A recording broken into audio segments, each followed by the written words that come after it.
Yeah. Good evening. We can start. I think we have quite a number.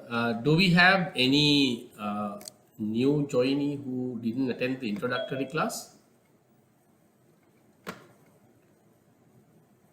first time? Hi, yes, I'm Inami, and this is my first session. Okay. Inami, how about your background? Are you in the banking sector? What kind of a role you're playing? Yes, I'm with a bank and with internal audit. Okay. Okay. You're not from a risk background. Okay. Yep. Okay. Right. Any other? Hi, I'm Nadisha, and I'm also from banking and finance. Right. Into what area? Actually, I'm working as a branch manager. Right. Okay. Great. Right. Hi, Any other? this is Yes. Clive here. Yes, Clive. I'm attached to Union Assurance, so working as a regional manager. Right. Okay. Thank you. Any other? Hi, I'm Nishan Fernando, and I work for Silver Circle. I'm into a director post and the general manager, actually. Yeah. All right. You are from non-banking. Yes.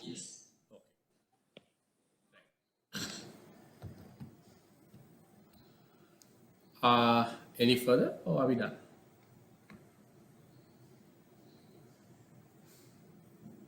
Okay. Great.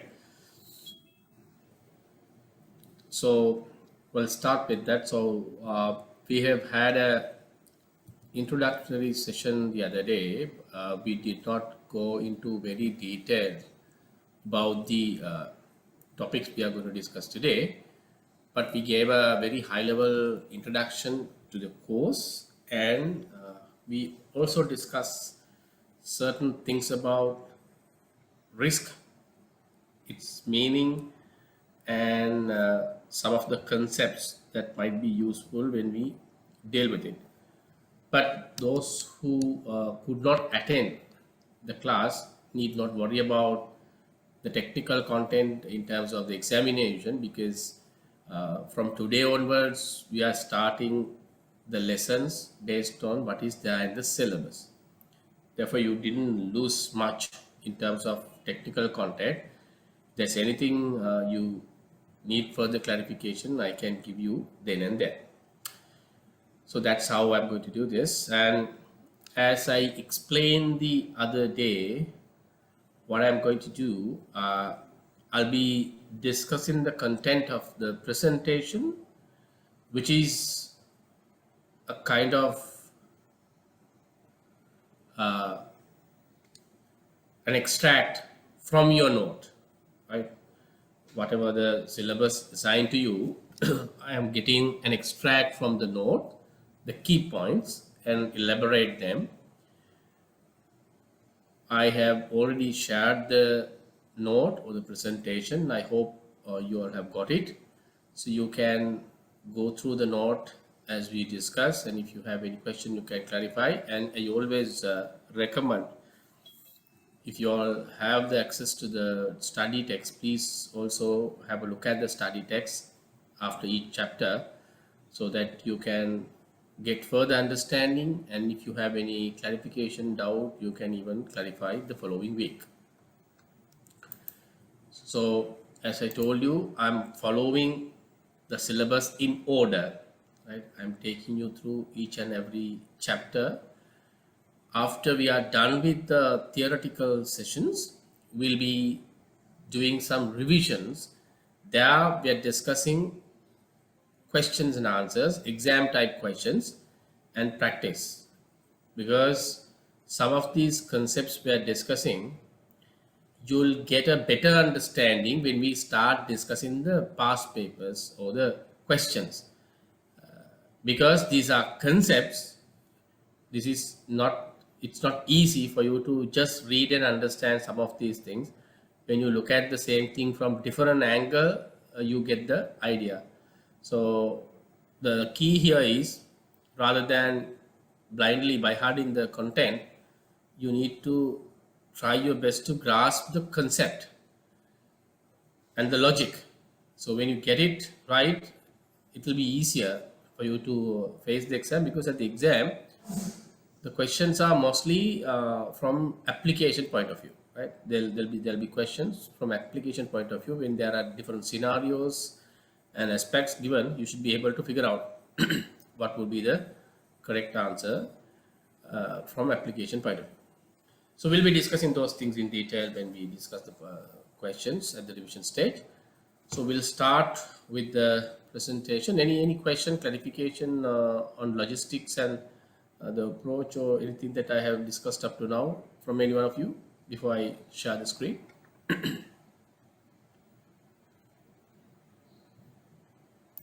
Right, great. No questions. We'll start. Let me share the screen.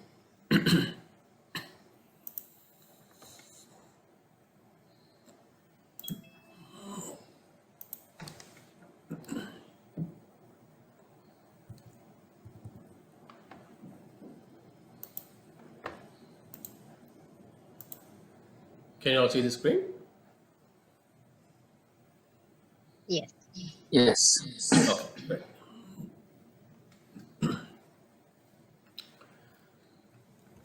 So, the lesson 1 in the syllabus, principles of risk management. This is a kind of an introductory chapter that will give you a heads up of some of the high level concepts and overall mapping of the different types of risks that we are going to discuss as we move on, and a detailed discussion of each of these key areas will be there under each chapter later. Here what we are doing is we are trying to understand the overall concept, the approach, and how each of these components are interconnected. So the weightage at the exam is 14%. So out of the total questions, there will be 14% weightage at the exam from this area. So that will give you some kind of a flavor about the level of coverage at the exam, so that you can put the same weight when you study as well. So we discussed the concept of risk the other day, those who attend the class, and we clarified the risk is a component or a subset you find within uncertainty. So when there is uncertainty, you find risk inside that. And we also define risk based on different background. So to recap some of the concepts we touched the other day,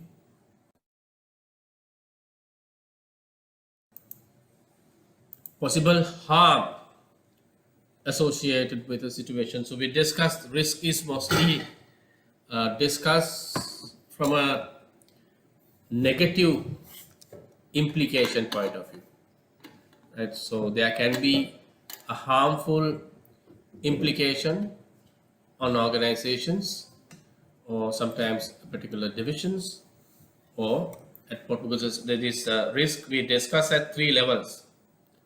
We will discuss as we move on how we talk about each of them. So we discuss risk at the organizational level, portfolio level, as well as instrument level. So we'll be discussing those things in detail when we go down, especially when it comes to risk connected to asset side. So if you look at the background from the risks that we are discussing in this course connected to the financial services sector, we have a clear definition or a clear understanding about what risk is. As I explained the other day, this has to be quantifiable, that we deal with the risk that can be quantified. You should be able to have a figure or some kind of an estimate about the risk you are taking.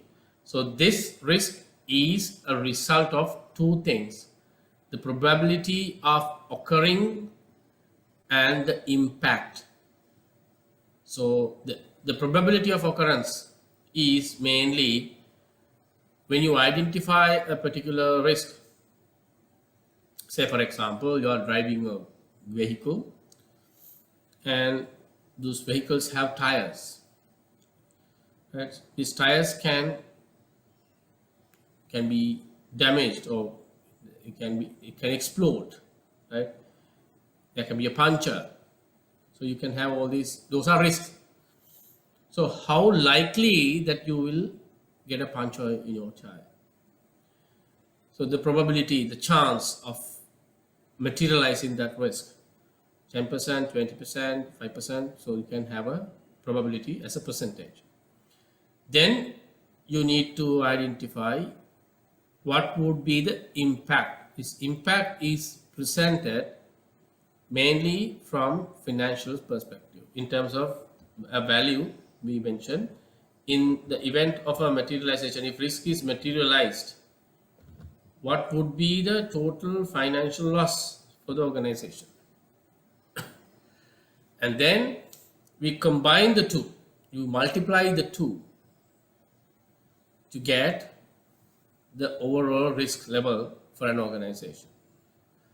So that's a figure that you get. So you can have a score. We will discuss about those things later.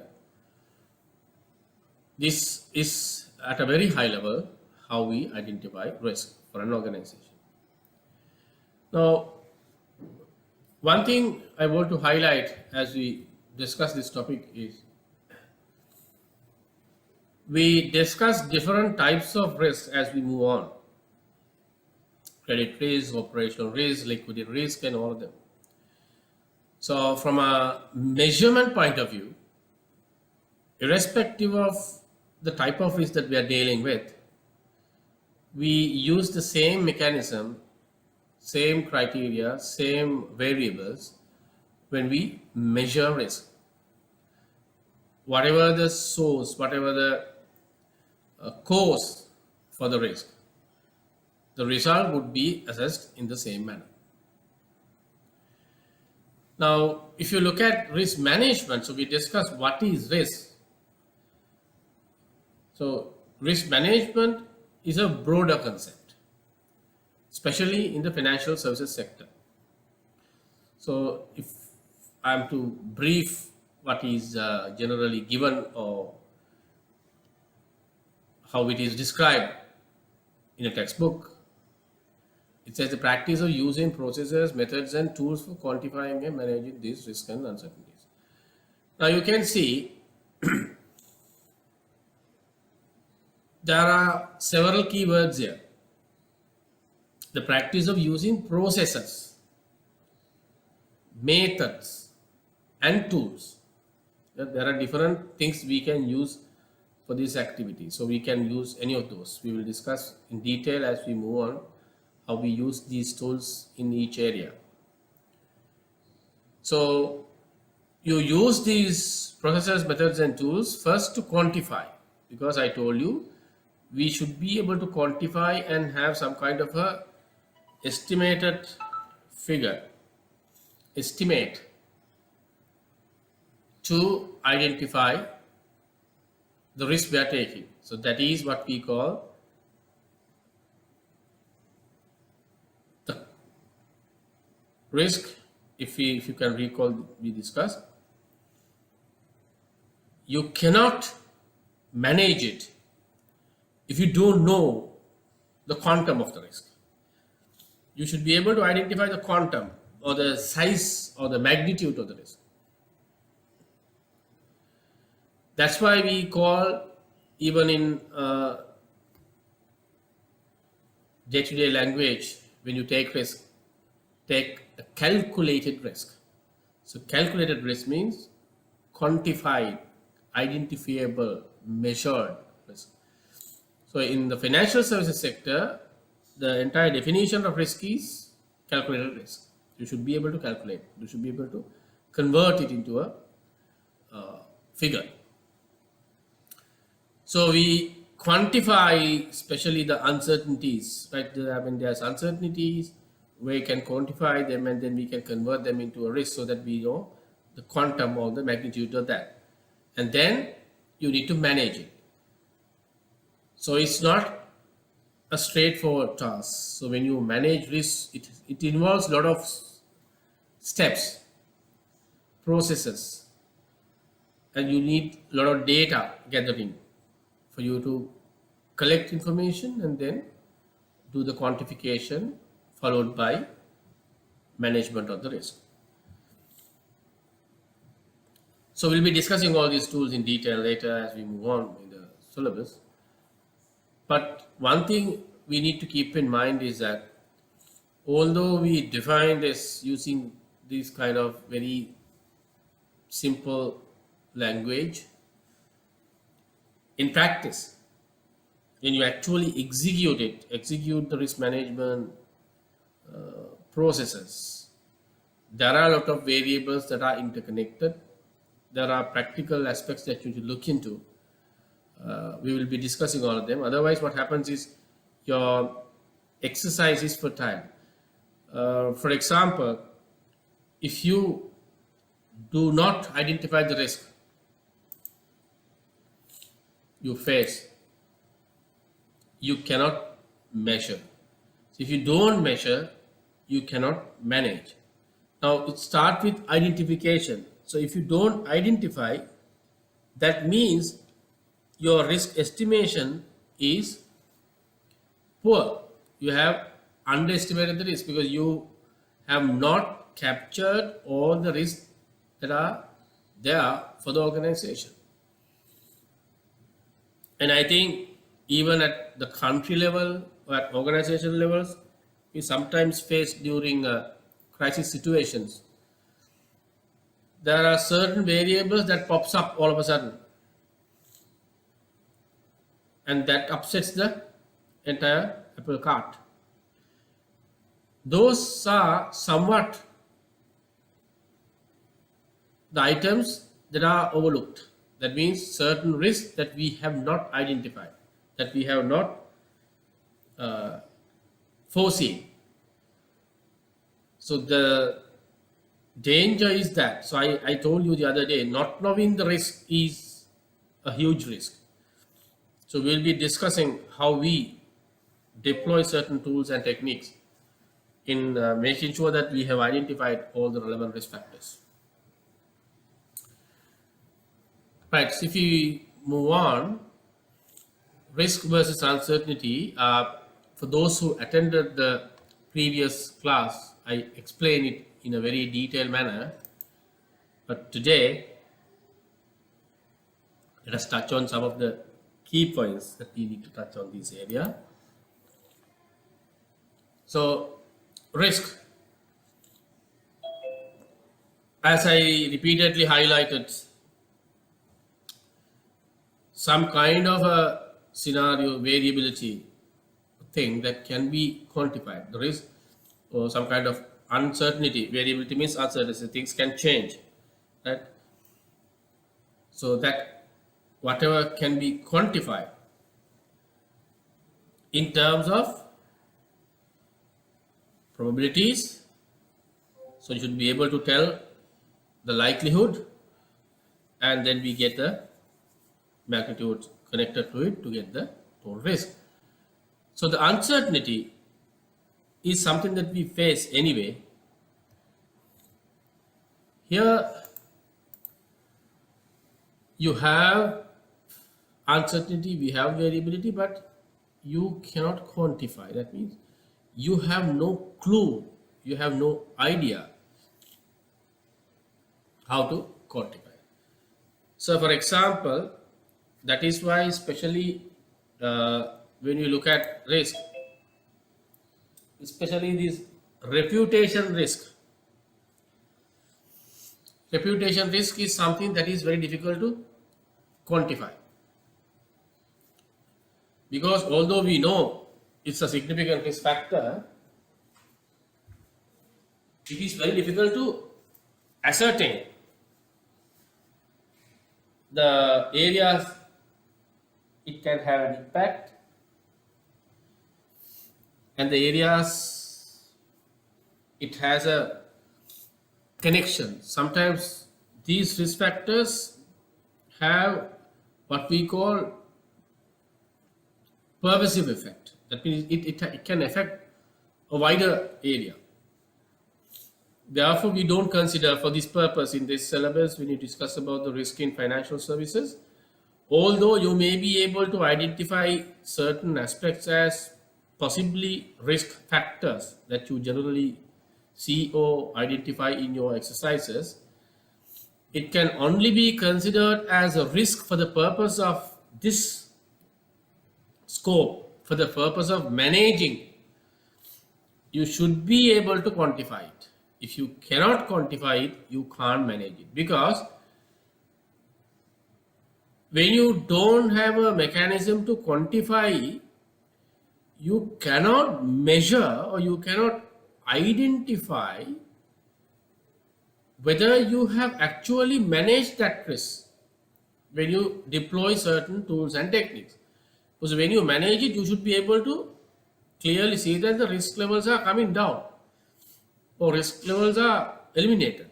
So therefore, we do not consider any aspect, any factor that can be considered as risk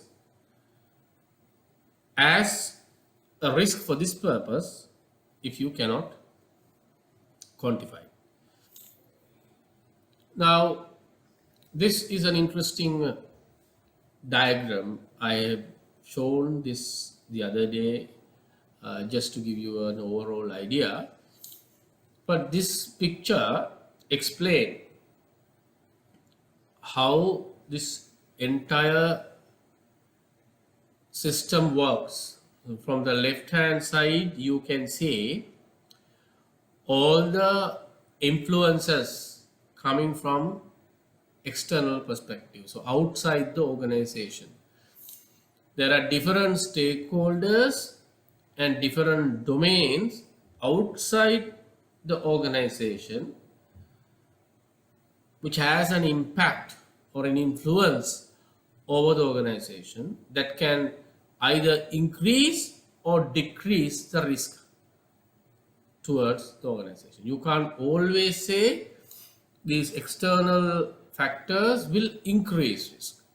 Sometimes some of these factors, the movement in those factors could be positive. So then it will have a positive impact on risk, which means the risk levels can come down. So let's first look at the left hand side. So what are the aspects that are coming under the external part? So there you can see economic climate, right? I think I don't need to explain much about this in the current context. We all can understand how the economic climate impacts the financial services system.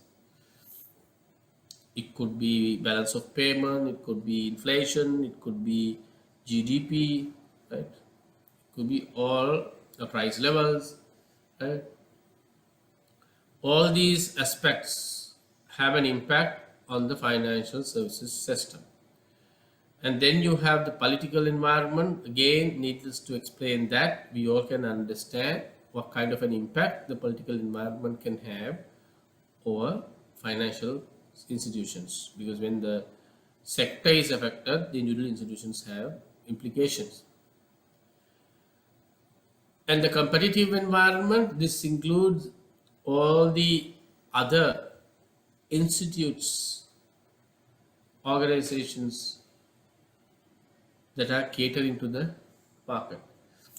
Now, I want to touch a little bit on this.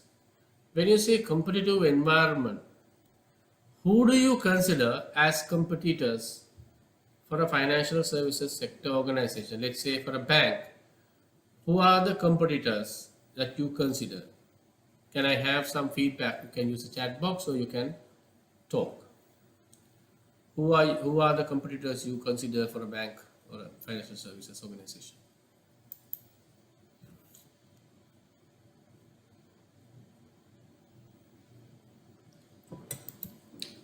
You can type.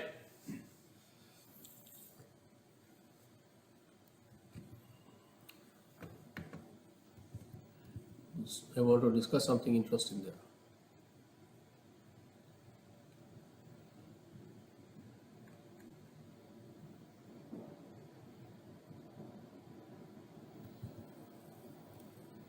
Okay.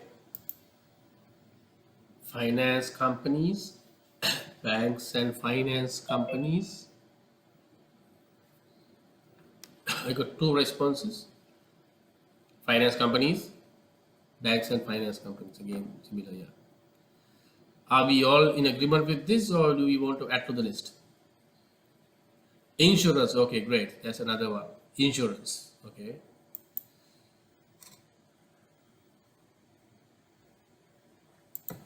How do insurance companies become a competitor for banks?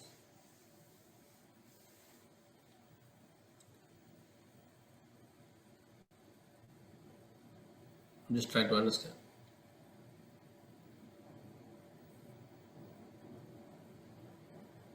Wealth management and mutual fund companies. Okay. Bank insurance product. Okay. Okay. Who are the competitors? I'm asking. Huh? Competitors.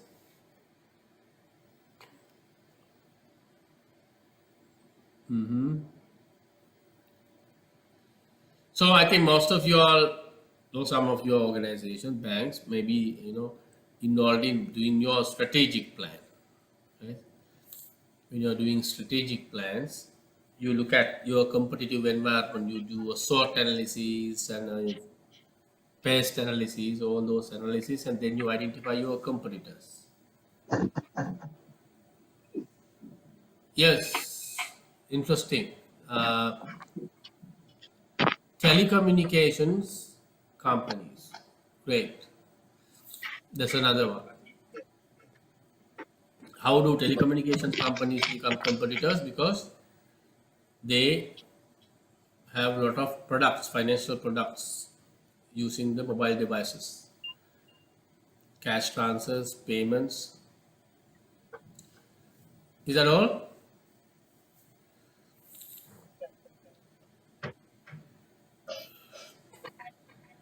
So technically, if you look at anyone who caters to the customer base of a bank with substitute products or alternative products, you can consider as competitors. Yes, that includes all the formal and informal operators in the financial sector, even pawning. You have pawnbrokers, right? And you can even consider at a grassroots level, right, these polymudalalis, those guys are also part of the game because they are also catering to the financial requirements of the people, right? So in short, when you look at this competitive environment, it is a wider area, right? So it's a wider area that can have an impact over the operations of a bank, and that can have risk implications as well. And even even in the current context, we are discussing about informal forex market, right? Undial and all these things, because that will disturb the financial services sector, because the money doesn't come to the formal system because of those things. Those are also part of the competition. Because of them, you don't get the currencies into the system. Right? So this is a wider area that you need to consider when you look at the competitive environment. And we have the social and market forces. Right? That means how people change their demographical aspects and their taste, preferences, all these things affect, because they can have different social movements, alliances, alignment with certain organizations and products, and the market forces. Right? Then we have technological forces, especially banking sector. We know we are heavily dependent on technology. All the banks have the core banking system, right? You can't have manual system, and you have various other applications to handle different products. We have for pawning, you have separate, for leasing, you have separate products. Sometimes various loan categories, you have different technological solutions. Credit card, you can have separate solutions and platforms. So likewise, you have technological forces affecting the banking system or the financial services sector. And then external stakeholders and third parties, these are all other parties who have some kind of an influence over the financial services sector organization. Then if you look at on the other side, the world markets, so we are exposed, right? Remember this particular syllabus is primarily focusing on the UK setup, right? This is a UK based exam, and the content and even the legislation that you find are from UK. So therefore, we need to understand that difference. We should not try to relate Sri Lankan context here, because this book is from the UK background, and the questions are and everything with regard to the knowledge are based on that. So we better understand that part when we deal with it, right? That's why in this case we can see the other side of this the equation: world market, retail, wholesale, institutional, equities, bonds, commodities, money markets, all these things. But unfortunately, in the Sri Lankan context, we don't have much in terms of derivatives and financial products. Right, some of these products are not available, but here we are looking at the global context. So one side you have these external environmental forces, on the other side the market dynamics and the products available in the market. From there you can see how the segments are interconnected inside the organization. You have the firm, then you have at the highest level. At the highest level, you have the strategic risk. So strategic risk, you have two components. One is the formulation part. Right? There can be risk in the formulation of strategy. That means you can design the wrong strategy. So this, by design, it is not right. So there is a risk in that, not being able to get the strategy right.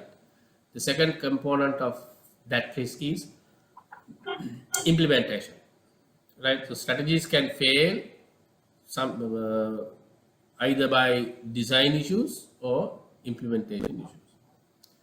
So those are the risks you have at the highest level.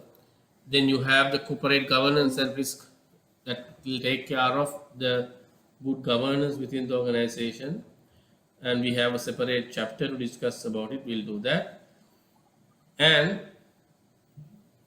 then we can see the risk framework, risk management framework for an organization. Now here you can see there is one type of a risk that has come out, that is the operational risk. So operational risk, if you look at in terms of volume, right, in terms of volume or the size in terms of managing it in an organization, operational risk is the largest, because it has the implication from all the activities we do, because it covers, as a definition we say operational risk is a risk coming from people, processes, systems and external events. So all these things are part of operational risk.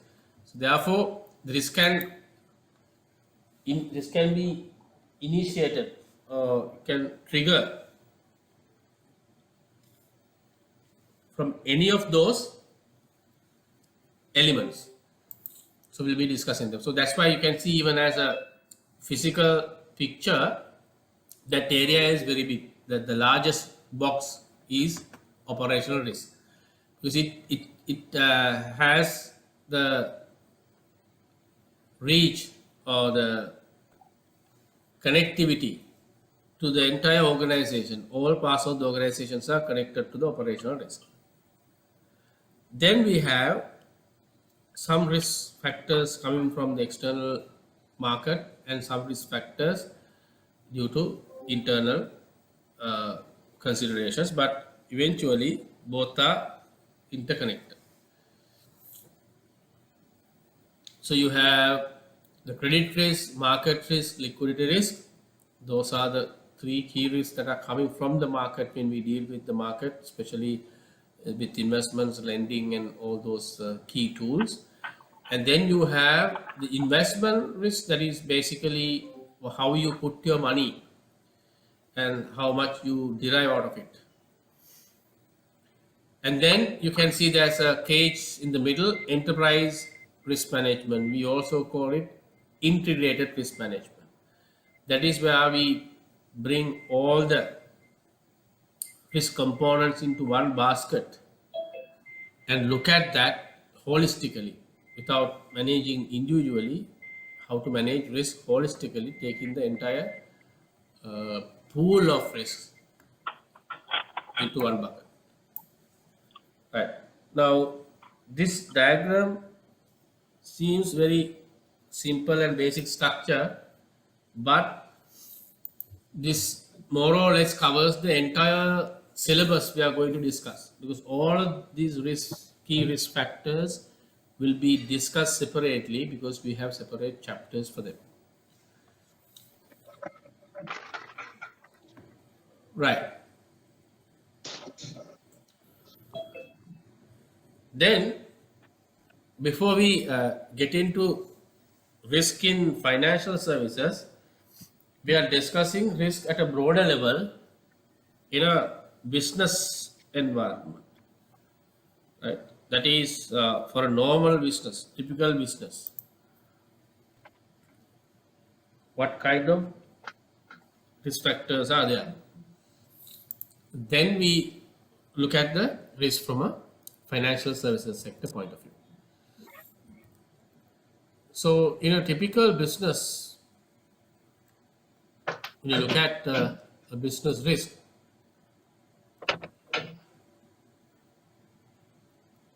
we have to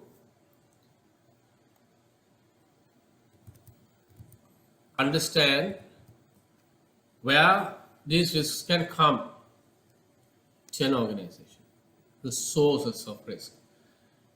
And then we need to identify, depending on where the risk is coming from, how we deal with it. So this diagram explains at a very high level how a framework for risk management is designed. Right? It covers the overall risk management framework.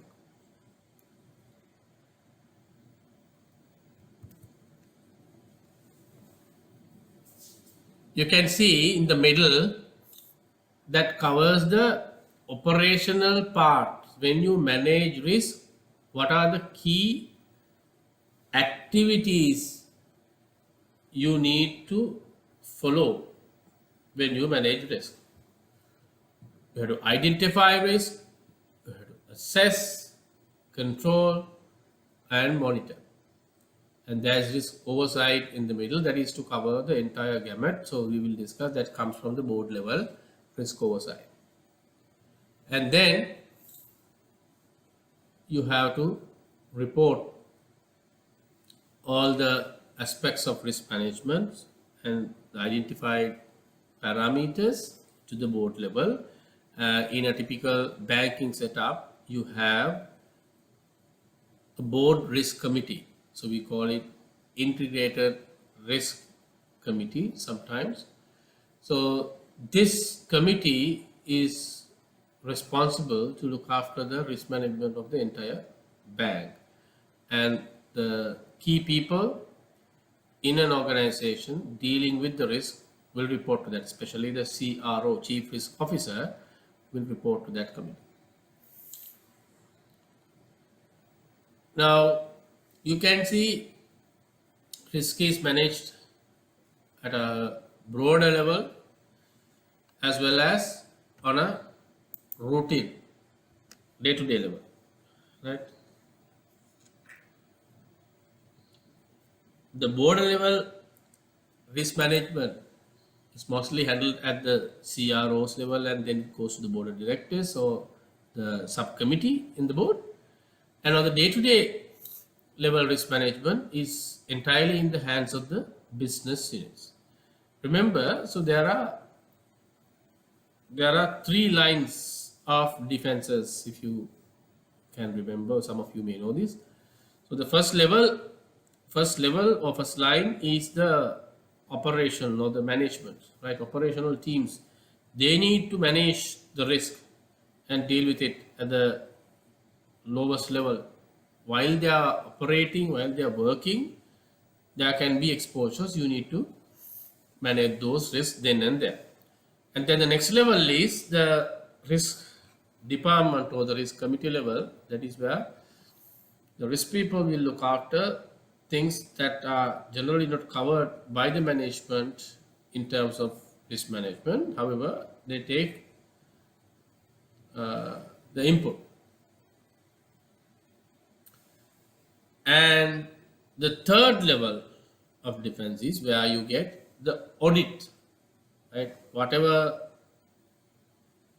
that might get removed or eliminated or not covered will be covered at the audit level. Also, the role of the audit is to also assess the effectiveness of the other risk management layers. So therefore, it's a holistic approach and ultimately it goes up to the board level and the board or directors are ultimately responsible for the entire thing. That's how we to manage it. Now, when you look at different risks, I told you in a business, the risks can come from different aspects. The first one is external sources of risk and the other one is internal. So we'll first look at the external sources. What are the external sources of risk that might be affecting the organization?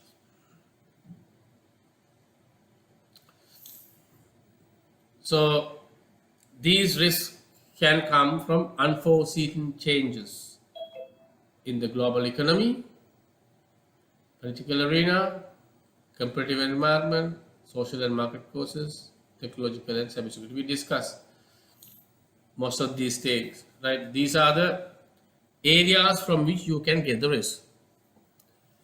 And it is also influenced by unexpected shocks and natural events.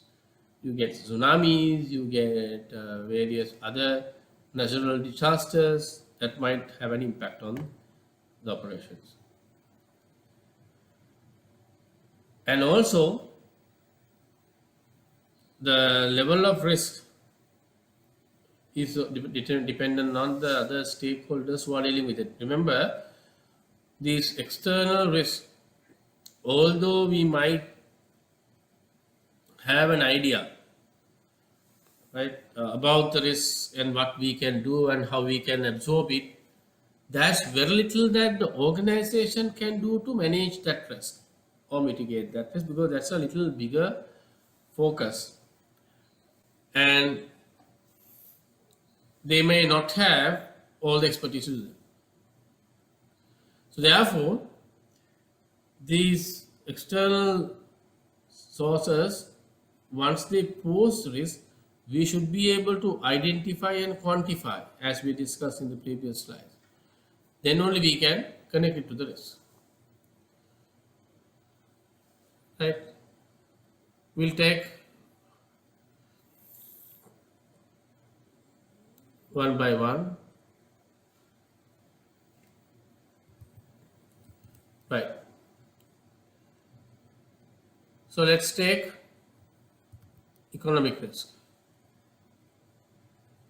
Right. Sorry. Economic risk. So where do we get the economic risk? So economic risk is primarily coming from the market movements, right? That is how individuals and firms behave, right? Depending on how individuals and firms behave, there can be trends on demands and supply. Right? So what happens here is that there'll be a party with a shortage, there'll be a party with excess. So these two will have to work together, and that cycle works everywhere in the economy, and that's how the economy is active, right? So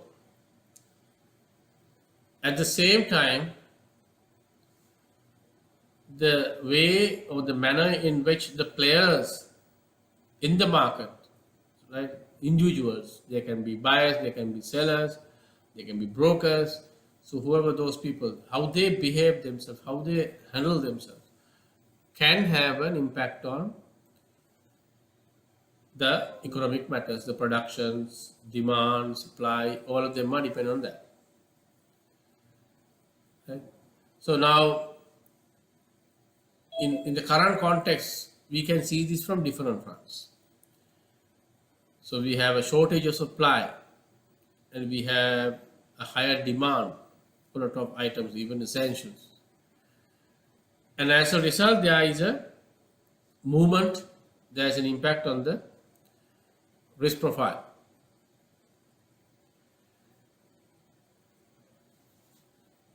And the next one is political risk.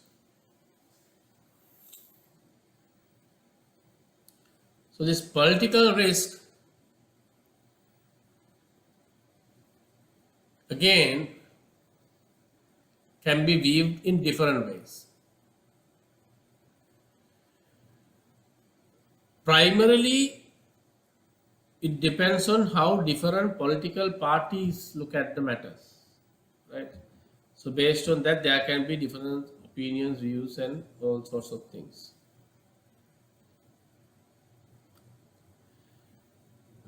As a result, organizations will have implications. So for example, when the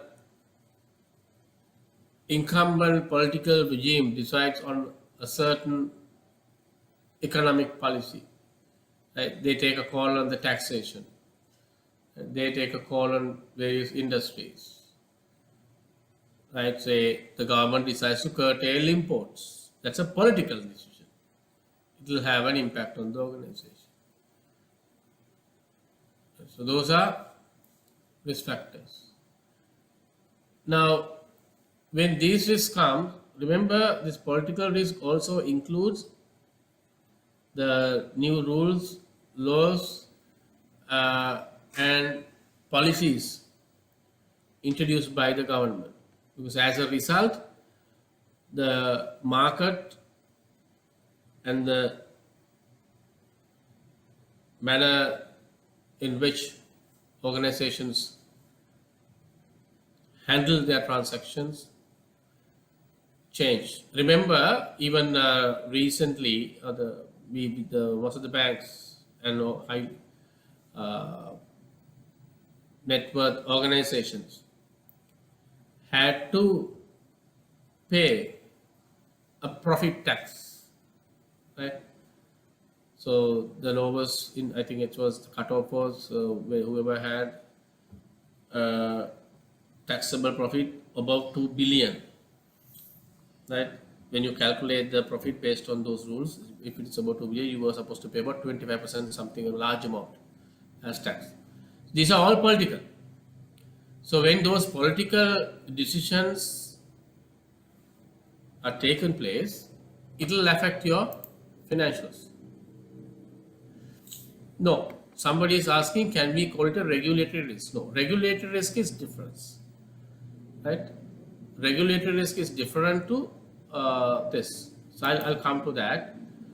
Regulatory risk comes with the legal implications and the possibility where the regulator can fine you or have an implication on you. So introducing a new law, introducing a new policy, that is not regulatory, that is political, because that is coming from the existing political regime as a political.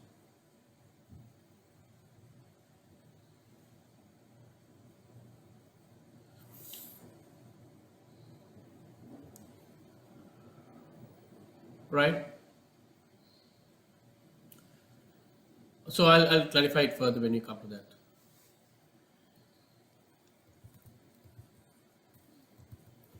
That's the political risk. Then we have the competitive environment, social and market forces we discussed at a high level earlier when I showed the slide. But here I want to talk a little bit more about this competitive environment. This competitive environment is not just the competitors, right? Not just the competitors.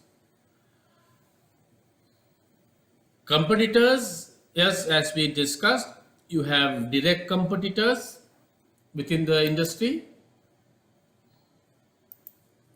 and you have other players in the related areas or areas that can have an impact on our products or on the markets that the financial services sector organizations operate. In addition to that, there can be implications from this competitive environment and social market forces if you put them together from other areas. Say, for example, technological advances, right, can have an impact on products and services. So there's a separate risk. We talk about technological aspects, but here we are looking at is the changes or the trends that are coming from. Right, changes in consumer behavior, that is also coming from this one, the social aspect. So the people will have different tastes and different expectations, and they have they can change their perception on certain products, services from financial services sector, and they can move from certain products and they can move into different products. That will have an impact on the overall performance of a bank or a financial institution. And also the wealth distribution, right? So there's a, I know you all are aware that there's a huge gap between the distribution. When you talk about wealth distribution, there is a smaller number of people in the country who enjoys a larger proportion of the resources, and then you have a larger proportion of crowd with a lower proportion of the resources. There's this gap. So this gap is also affecting the products and services offered by the financial institutions. And also in terms of the social element and behaviors, and you can see this these days, starting from the pandemic, right, 2020 onwards, we can see this aspect, the propensity to save, the people, the habit of the people to save, having contingency funds. So we had a problem there, especially in Sri Lankan context. People don't pay attention to savings and having a contingency fund. They mostly realize that when they are in trouble. Especially we saw that in a big way in the SME sector. small players, small businesses, they generally don't maintain, they don't have a buffer, they don't maintain a risk capital for their business. So this propensity to save can have an implication on the competitive environment and the social aspect in particular when you run a business.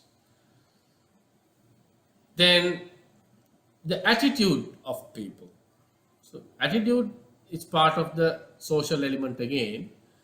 There are also things like, for example, how do people take credit?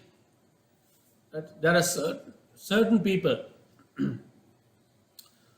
who have a reluctance to have credit. They think it's bad, right? So some people don't mind having several, credit facilities. So if people do not believe in credit, if people think that credit is bad, and if people think that we should stay away from credit and we will work around other options, it will have an impact on the banking system and their products. Then you can't sell your loan products, credit products. Right? So those will have an impact. And also the property prices and the demographic changes, because the property prices will have an impact on your collaterals, right? Most of the properties become collaterals for the loan facilities. So when there is a movement in the property market, that will have an impact on the products, banking products, and the revenue of the bank, because it will have an issue on your credit portfolio. Then we have another very important and interesting component, that is technological and cyber security risk. In the current context, the cyber security risk is a very high element in the financial services sector, because we are highly vulnerable. In the Sri Lankan context, I don't think any of the banks in Sri Lanka has the bandwidth to sustain a cyber attack to their core banking system, because we don't have a complete backup arrangement or a contingency arrangement for that in any of the banks, because it's a costly affair, it's a complex affair to handle from the size of the banks we have. And the other side is we don't have sufficient technical know-how in assessing the cybersecurity risk, and especially doing vulnerability tests. Right? We have a very limited resource in Sri Lanka to do that.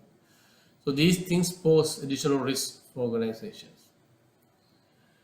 Now, when you look at technology,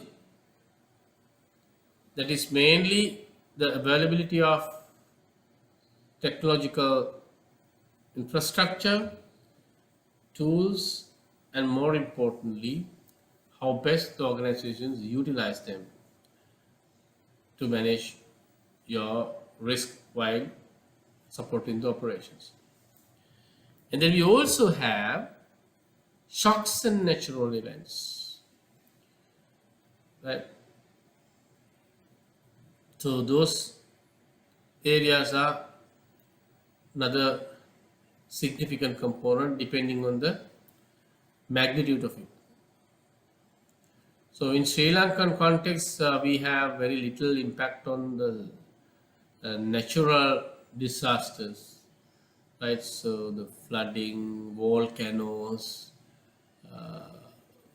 all those things that generally you can find in other part of the world, we are somewhat safe on that, because we don't hear much about those things as much as we do in other countries.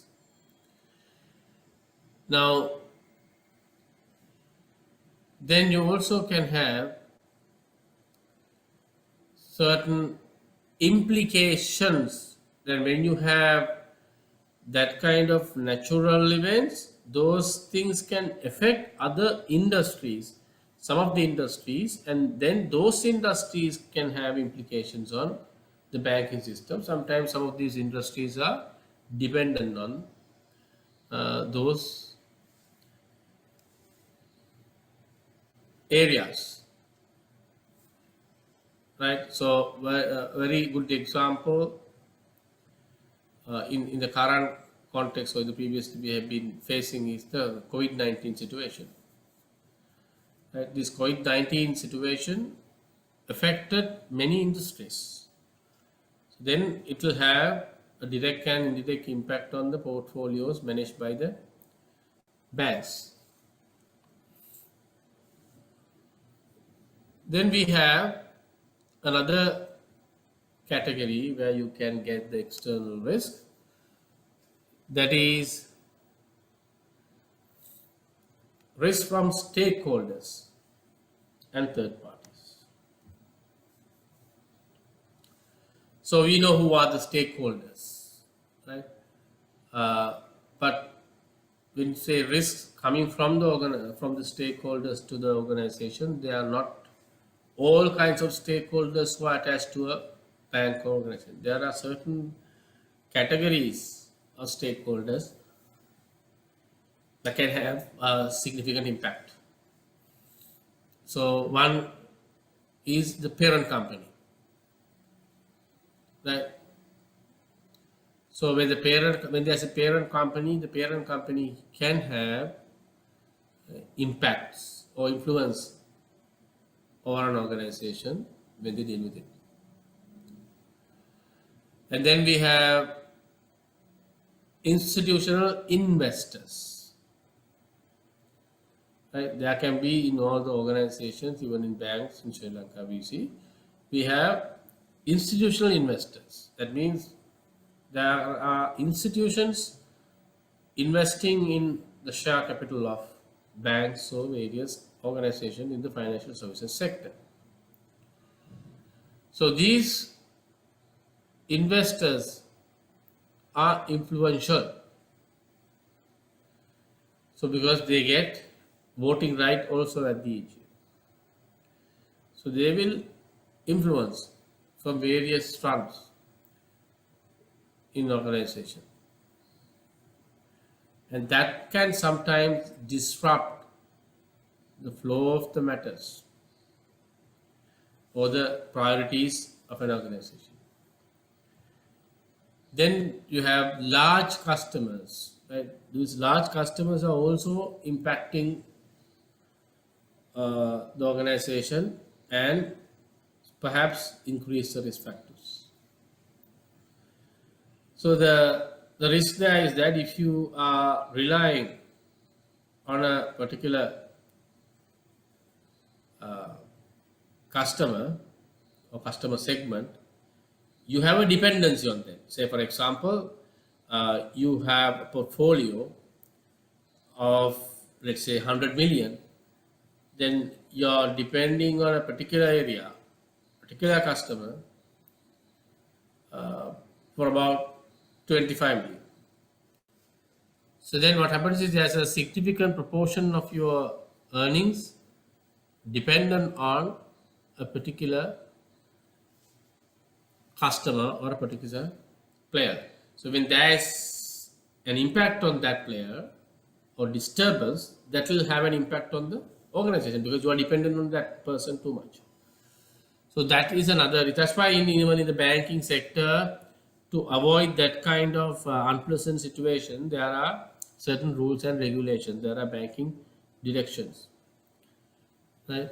So preventing banks having shareholding in other banks and organizations to a certain level.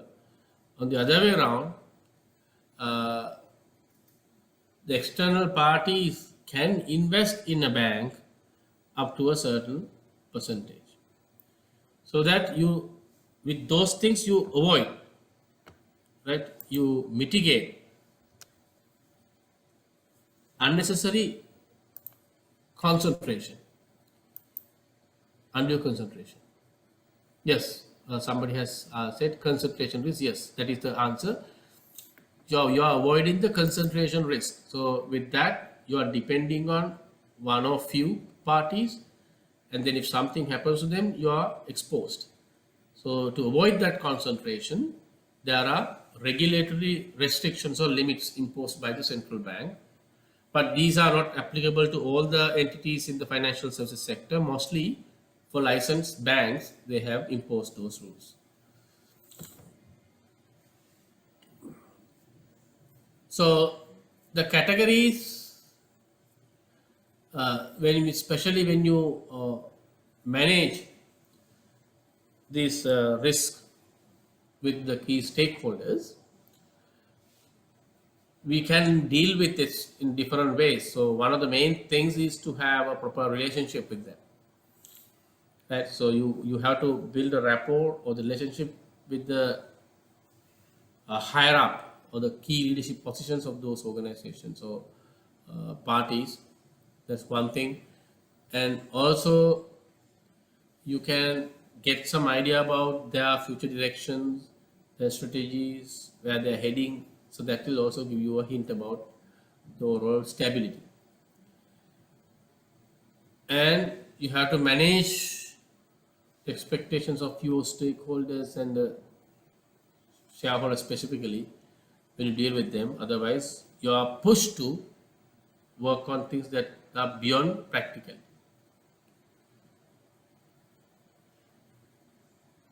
And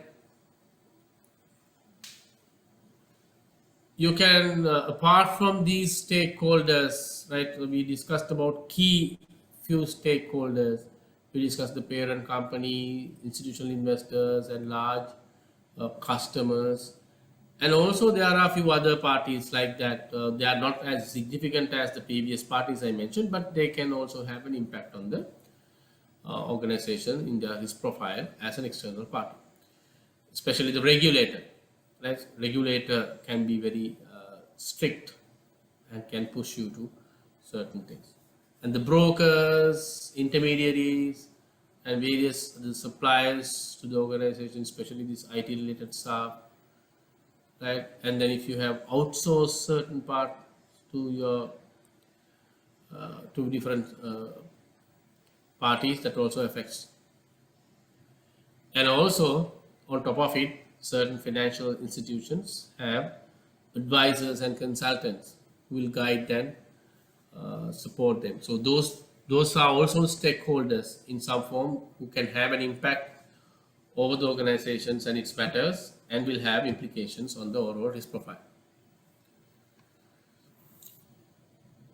And then in the list, there's another important component, that is, I've discussed them, ESG, environmental, social, and governance risk. Right? ESG risks. I think we have already got some guidelines from the central bank on how organizations need to manage the ESG component. And there are certain administrative structures that you need to have, the managerial positions and the units and reporting hierarchy. And you also need to have separate monitoring structures, mechanisms. And some banks, so I am a member of the board of a bank, and we at our bank have established a separate committee, subcommittee at the board level to look into the ESG matters, because it is so significant in current context, and especially when you deal with international markets. This ESG compliance is one of the fundamental things they will look at, because you cannot think of a sustainability of an organization purely by looking at the profitability or the financial indications. You have to look at the overall health of an organization in terms of how it contributes to the environmental, social, and governance aspects. Now, in this case, under ESG, we discussed several aspects, right? There can be several fronts where the risk can come. Right? So there we look at a broader level three things: environment, social, and governance. So if you look at few examples or areas under each, say environmental risk element, right? So environmental risk, how does it evolve? So the climate change risk. First, when there is a climate change, that will have an impact on the environment. Right? You may have heard there are certain cases, even the humans have implications on this climate change. Sometimes these skin problems, various allergies, and other complications, because this climate change issues can come from those. For example, we talk about global warming, right? So this, it will have an impact on the climate, and then it will have an impact on the individuals working in organization based on that, right? And then you also look at under ESG the natural resources, right? So your ability to understand and then work on it, how you can contribute. That's the idea of this ESG framework, right? You identify those elements and the implications to those elements within your areas, and then how we deal with it. Then the social risk. Social risk is primarily the human capital issues, right? That is primary. Then it can arise from the product.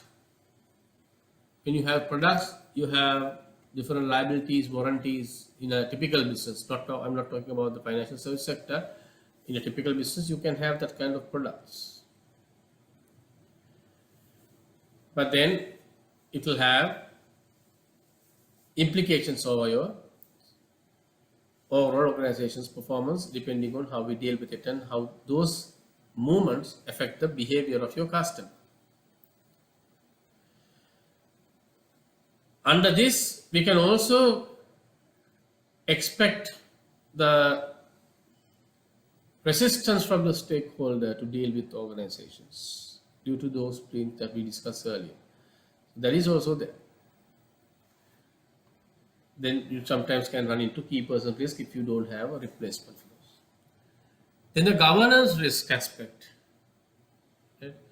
So governance risk aspect come from primarily from the corporate governance aspects, the organizations, how far they have established the governance framework within the organization, and also how far an organization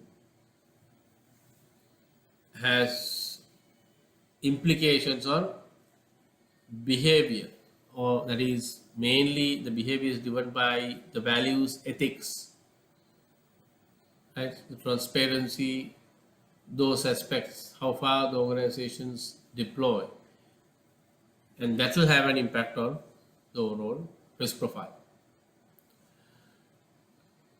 So this ESG part is a pet topic in the current context, therefore you better have some kind of an insight on this apart from what we discussed, because it will have a relevance at the exam level when you discuss with it. Right, in fact I wanted to give a small break at 8:15, but I wanted to conclude this slide before I do that.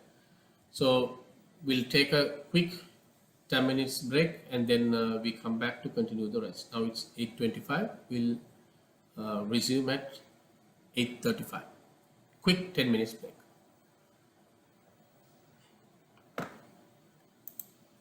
We will continue. Let me share the screen.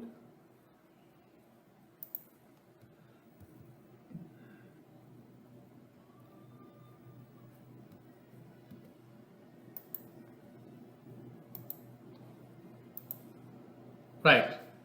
So we were discussing about the external sources of risk.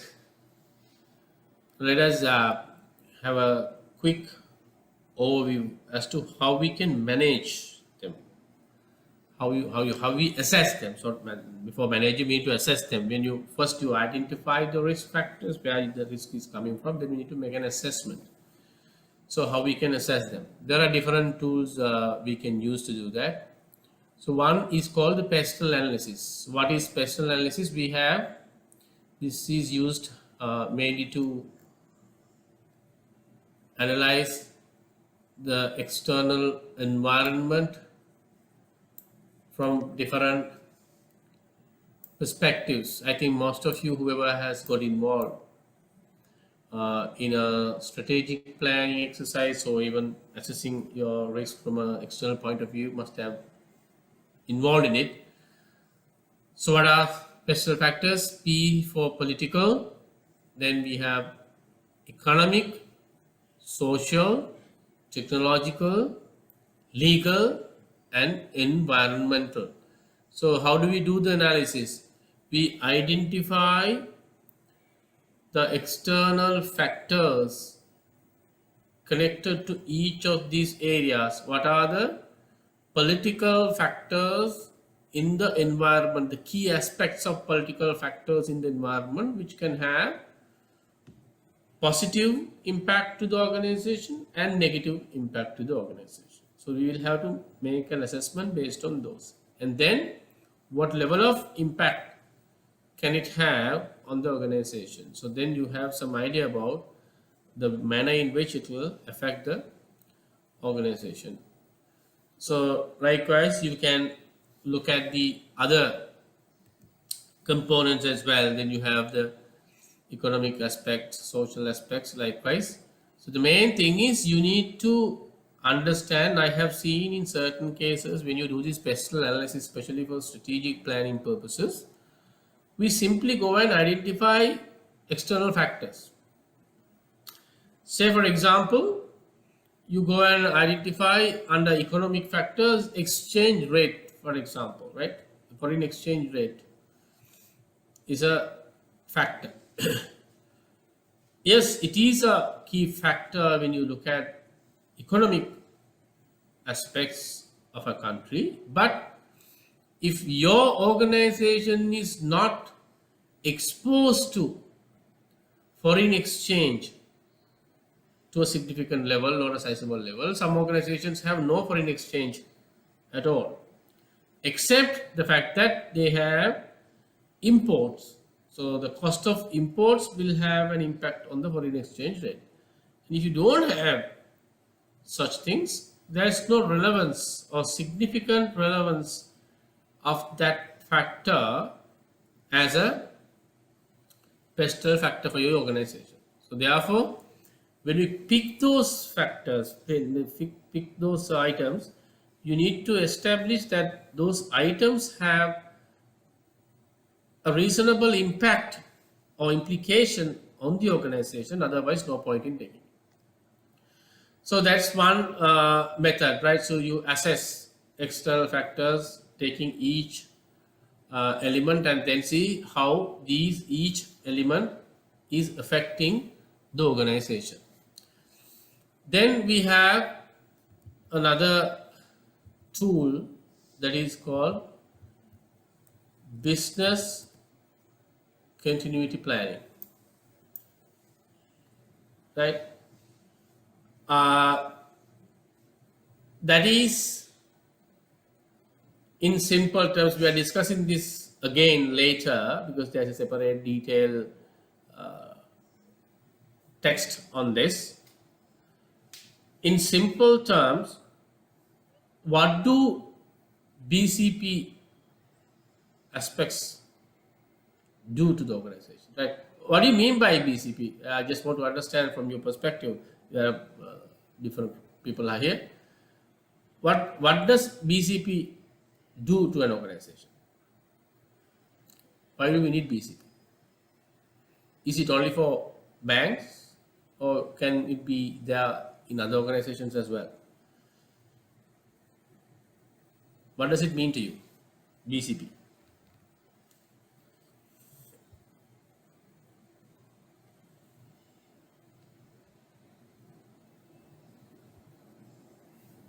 Yeah, okay.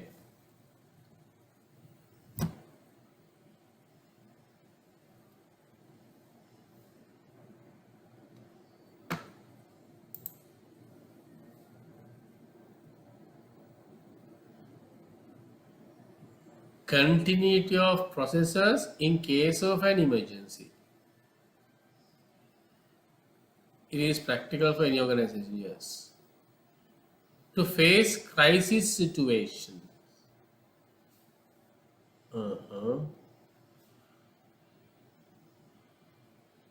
Sustainability of to continue BAU process.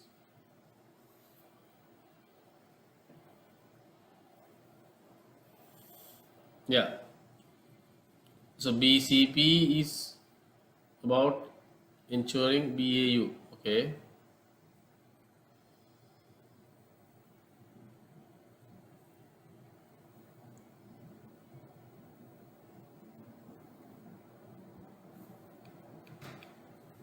In case of disaster or emergency, being able to open up and start your business as soon as possible.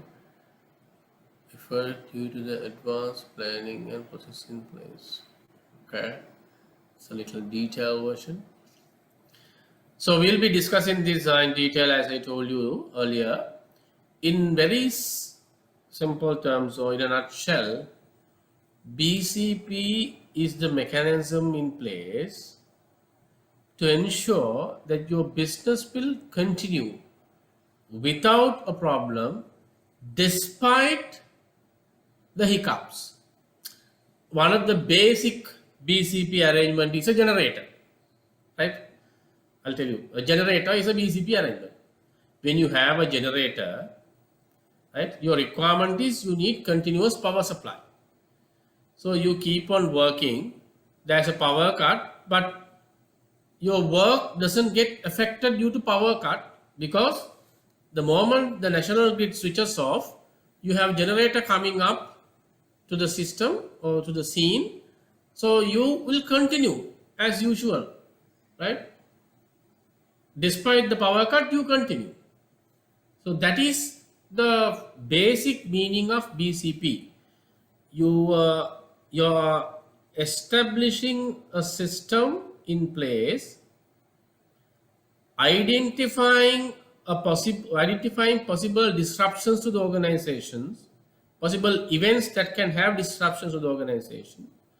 You prepare in advance with alternative arrangements so that whenever you face with those incidents or events, despite those events, you continue your operations. Your operations won't get affected because of those shocks or events. So those arrangements that we make are called BCP arrangements. That's the idea in very simple terms. So it's easy to say, right? It's easy to explain or define the BCP, but imagine how difficult is it to set up a BCP process in organization, because you need to do a lot of brainstorming, lot of planning. Now see, the government didn't have BCP, right? That's why we are facing all these problems, right? They have not foreseen these issues. They haven't done certain arrangements, and even when they try to go and fix certain things, it's too late. And even President himself agreed that it was late when they consider IMF as a bailout option.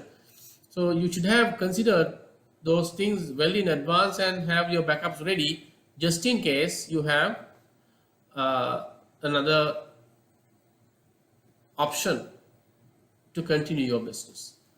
So we are in a difficult situation because of those things, because even a country should be run like an entity. You need to understand the dynamics and different aspects. You can keep on printing rupees, but you can't print foreign exchange. So that's the mistake our people did. So there are a lot of things we can discuss under that topic. So we'll park it for the time being. But in very simple terms, this business continuity planning will help you to assess or manage those risk aspects. Then another tool is business process analysis. So that goes a little further down. So here what we do, you analyze or review or we examine all high-level business processes and you identify those processes and then connect whatever the external factors that can have an impact on those processes, right? What are the processes or areas which can have an implication from external forces or factors, and then you can identify the implication of those external forces on those identified processes. Right. This is only a very high level area that we discuss how we look at the things that can be used when we assess that external risk. Then we also have, these are all external drivers that we discussed, things that can come from outside. And we also have things that are internal, within. Right? There are things that will have impact on the organizational performance within the organization. So first thing is strategic risk. Strategic risk. So that is strategies, the how aspect of organizations dealing with matters, right? How do we deal with matters? What would be the strategy or the approach we take in dealing with things? So these strategies can fail due to two reasons. One, by the design, your strategy might be wrong, right? You have designed the wrong strategy to deal with matters. So then if the strategy is wrong, naturally it will fail, right? It might not address the demands or the requirements. The second aspect of strategic risk is the execution part of it. You have designed a nice strategy, but when you execute or implement, you can have issues or failures because of mishandling it. So why do we fail there? Sometimes resourcing issues, coordination issues, interpretation issues, and sometimes lack of support from people or the staff to implement it. Likewise, you can have various things. Or sometimes the design is not practical. It's design logically looks brilliant, but not practical on the ground. As a result, you cannot execute the design as it is. So these are some of the reasons why strategies can come. And then the operational risks. So we have a separate chapter on operational risk. So we'll be discussing that in detail when we go there. Here in very simple terms, this is the risk that you face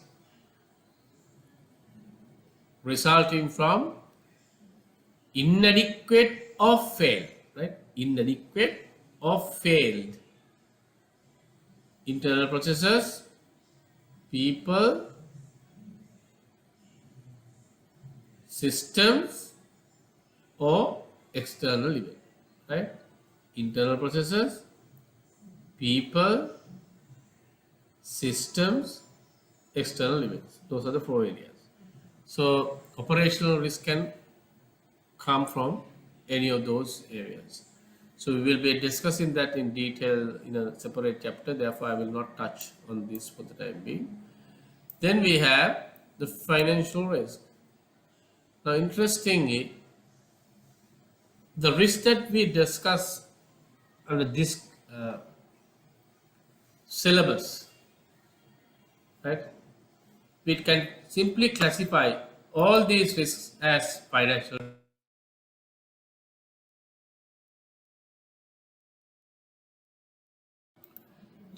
Right? Because these risks are quantified in terms of financial values. So the key risk elements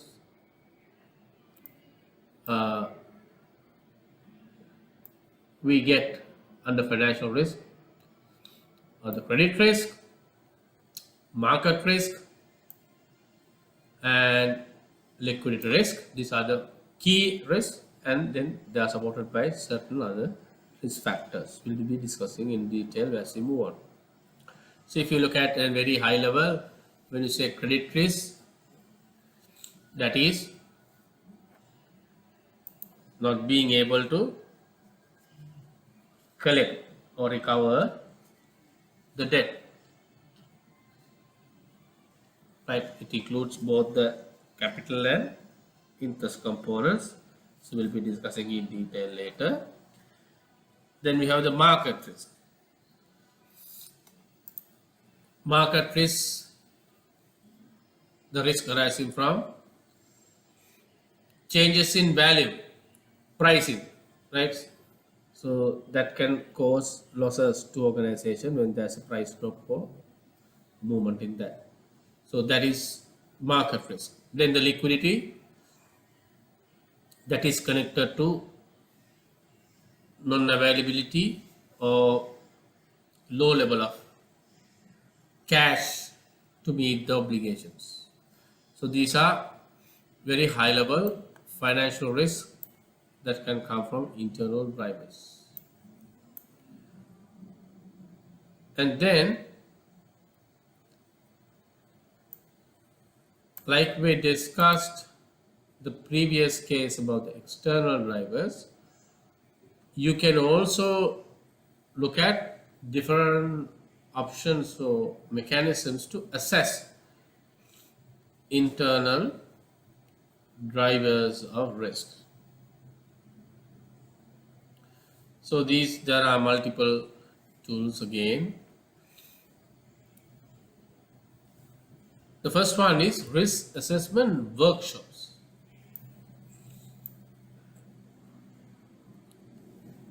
So how do we conduct risk assessment workshops?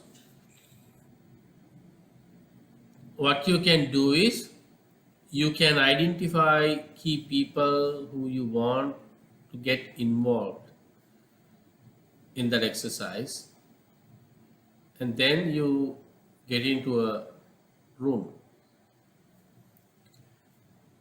and then you discuss, you all collectively discuss and agree the risk factors, and then your assessment based on the people there. So sometimes you can do that as a teamwork and then document it, and some organizations get certain technological tools as well. Without discussing each other, you allow people to give their independent viewpoint on those matters, so then you can collate or compile the final results. Otherwise, when we do this, when everyone is around, there is a chance of settling for common view or majority or strong view. So that is wrong. So you need to get an independent, proper assessment. Therefore, this will be the case.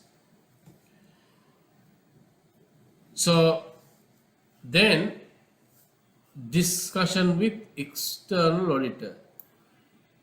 So why do we look at external auditor? because in an organization, especially a bank or a regulated industry, you have a strong auditor, right? Evaluating the financials and providing the feedback. So this auditor has a fair understanding about the organization because they go and dig into every place. They interact with the management. They see the information, files, the data, so all that they see, so they have an understanding. So then you get them to support in this exercise to understand or identify risk factors. And they sometimes help. I think it's a very good tool, even we use that. So they sometimes help to identify certain risks that they have already identified in the market, the competition, and then come and see whether the similar things are available here as well, so that you don't miss out on anything. So they bring in some expertise. Then we have something called stress testing. What is stress testing? So we have stress testing and then the scenario later. So what do? When we assess something,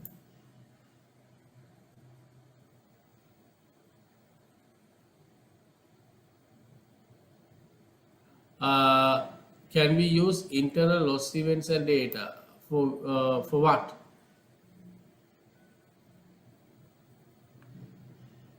So you To have assess internal drivers of risk. internal Drivers of risk. Yes, internal drivers, internal loss events and data will help you to quantify or establish the probability, and when you do the quantification part, that will support, right? But loss is a outcome of materialization of risk. So what is important is more than the loss, what caused the loss, the root cause of the loss, right? That is the risk part of it. So that's why we say when we look at the losses, technically the bank or the organization should categorize, so dig deeper and break that losses into different causes, right? You can have 10 loss events, then identify what were the causes for them. Then you can even group them, 2 events are based on this particular factor, 3 events are from this factor, likewise you identify. And then you go there and then you use it. So that can be done under any of these methods, because even on the first one I told you, risk assessment workshop, at the risk assessment workshop these things can come up, right? That people come up with those analysis and then you get those root causes out. That is possible, but that is part of that. Okay. So under stress testing, as I told you, what happens is you identify a scenario, you identify an outcome, and then you change one variable at a time, right? You don't change everything, you change one variable at a time and see what is the implication of the, right? So that will give you, let's say, what if the interest rate goes up by 10%, right? That's a variable, right? You change that variable by 10% and see what the outcome is.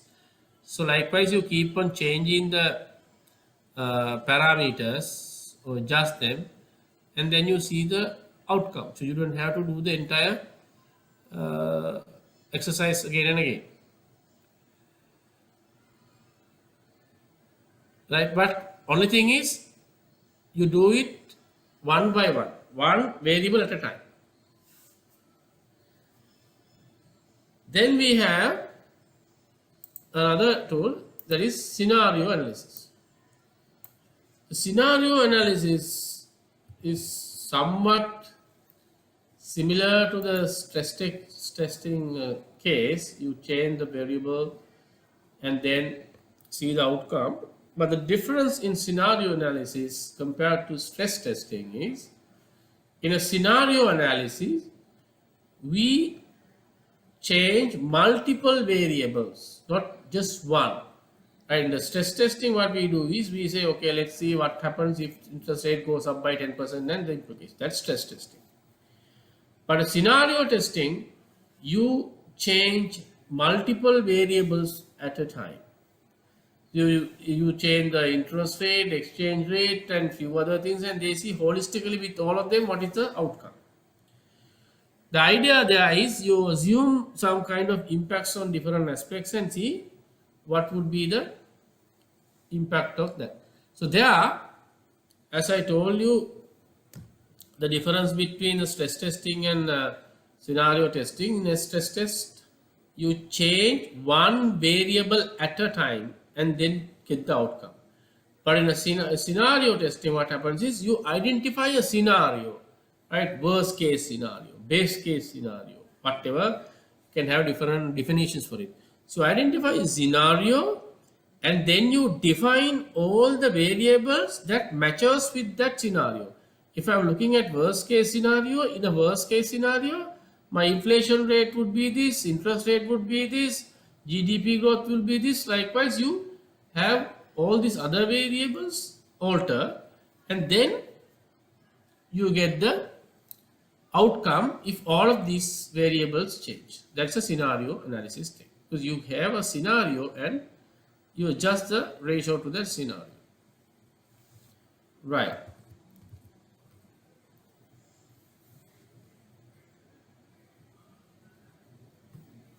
Now,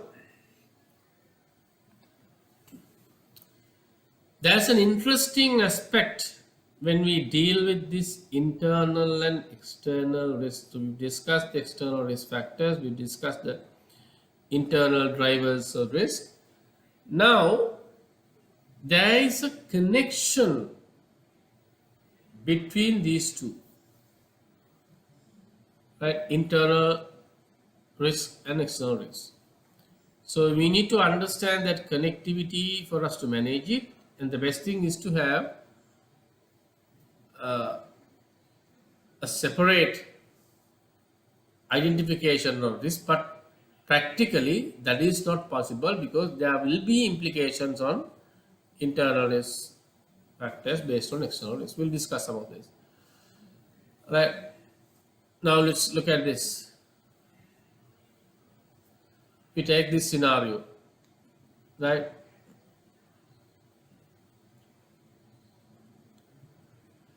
So the requirement is to reduce the level of business risk associated with developing and launching a new product. So this is about a new product. So how to deal with it? So one, we will do a gap analysis of the strategy, and then that is an internal part, and then you also do a market survey. That will tell you the demand. And then you can look at market research and figure out what are the similar products the competitors are selling. Right? And that will give you another perspective. Then how about the new products? New product development. You have to do R&D for that. Then dealing with the external regulator. Now, test marketing. What is test marketing? You simply sell some of the products free of charge to identified groups of customers or something. And then you get the feedback and how they feel. What are the things that you need to add? What are things that are not good? Right? And then this test marketing will help you to get some kind of a pulse check or understanding, so that you know what are the things you need to do in the final product. Right? Even today, I was at a training program for a bank. So there also I explained one thing among other things. When you launch something new, a product, the best thing to do is to sell the product or let the people use it, right, to internal employees. Let the employees experience the product first, and then let them give you the comments. So these are comments coming from within. Right? So then you are not exposing your products outside either. So you can get the feedback from the internal stakeholders before you go to the market and try to, sometimes there can be failures. So this way, it will help you to fine tune the product further if the product is not at the right level. Right. Now we also are trying to understand some of the terminologies or the terms that we use. Right? We have discussed some of them at the previous time, but we didn't go to the technical definitions, but we'll understand them. So we need to know these terminology well when we deal with this subject. Risk culture. Risk culture is an important concept. So once the organization sets the risk appetite, you need to have a culture that understands that appetite and operate within that. In other words, risk culture is the lens through which you see, right? So then it will form how you deal with matters in terms of identifying risk and managing risk. Right? So it's everyone in the organization becomes aware how to deal with those matters when there are things. That's the culture part. Then there is a concept called conduct risk.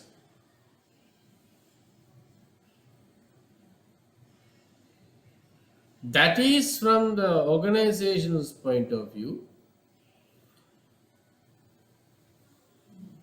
the manner in which the organization deals with the matter, so handles the matter.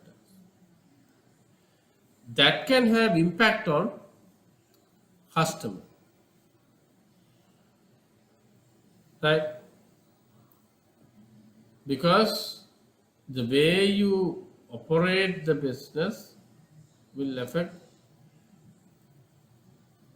the other parties, especially the customers, when they deal with it. Then we have the risk appetite.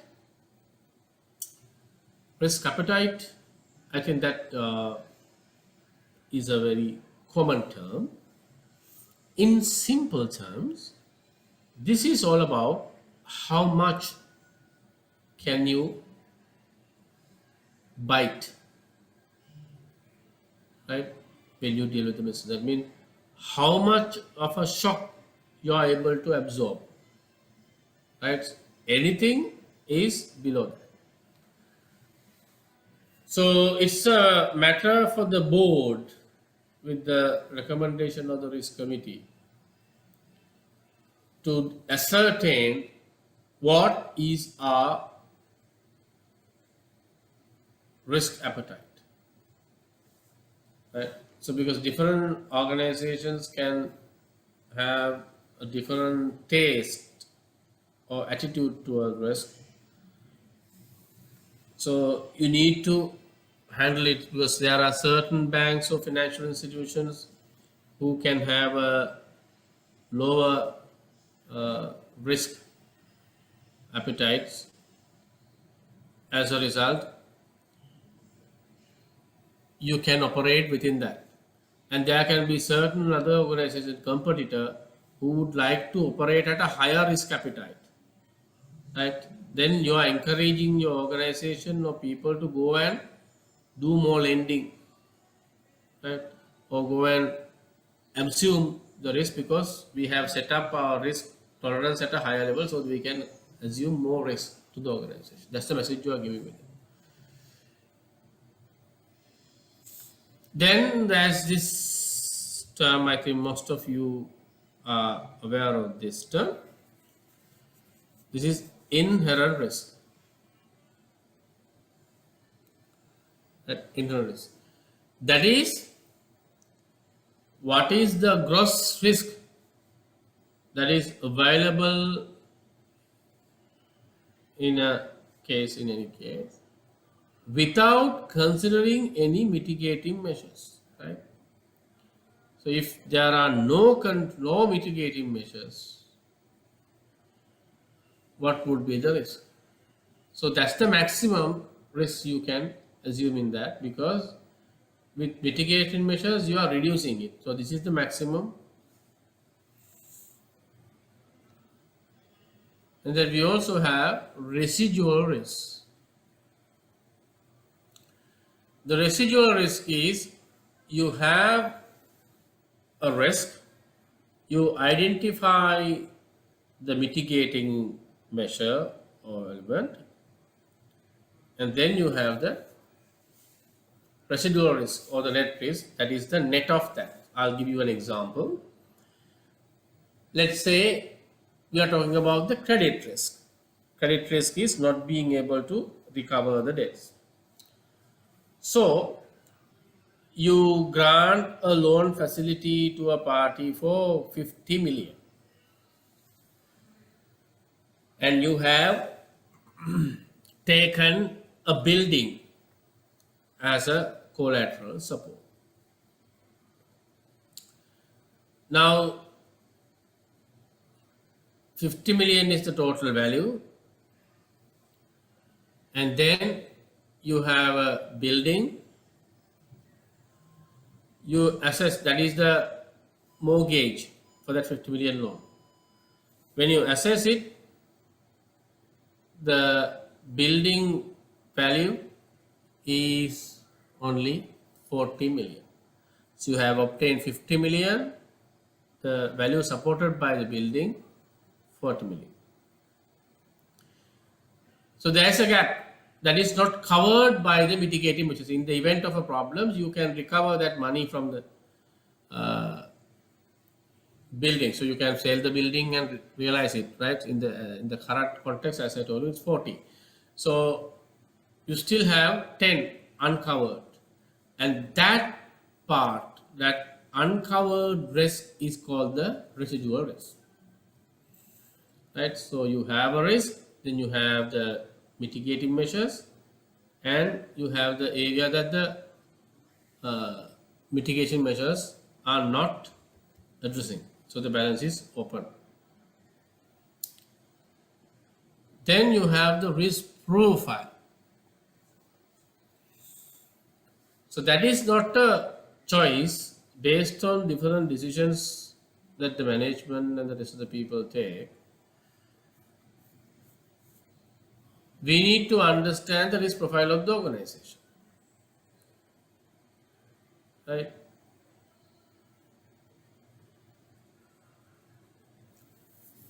That will capture all the elements.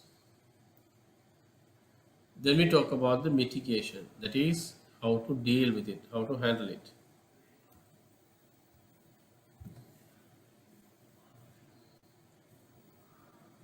So the mitigating measures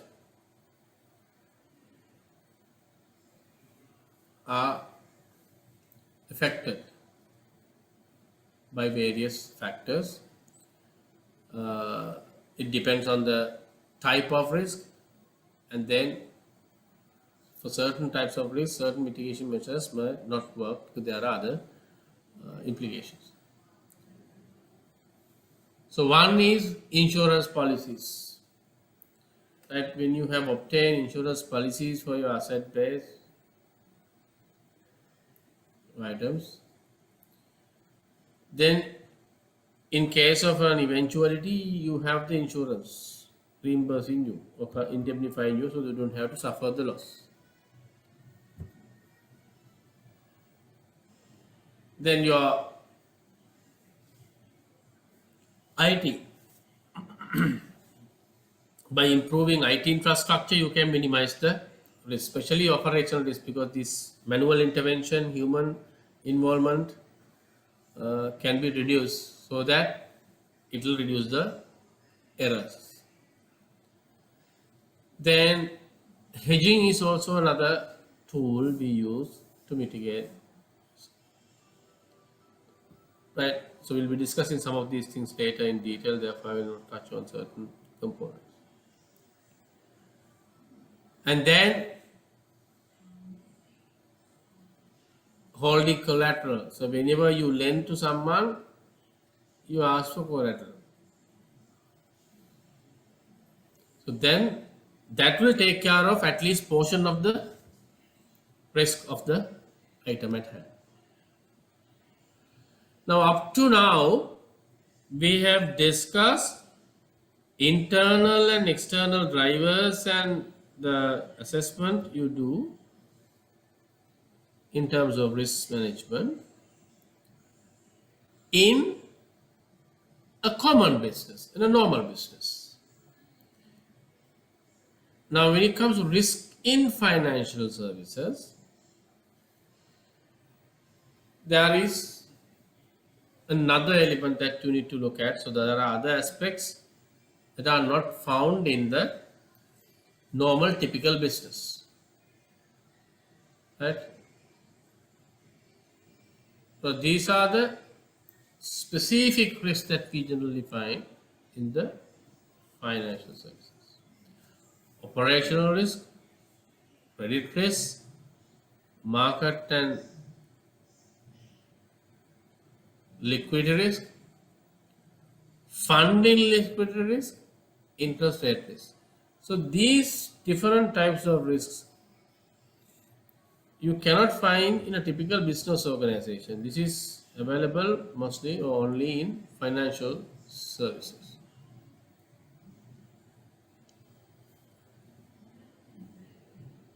Right, as this picture depicts,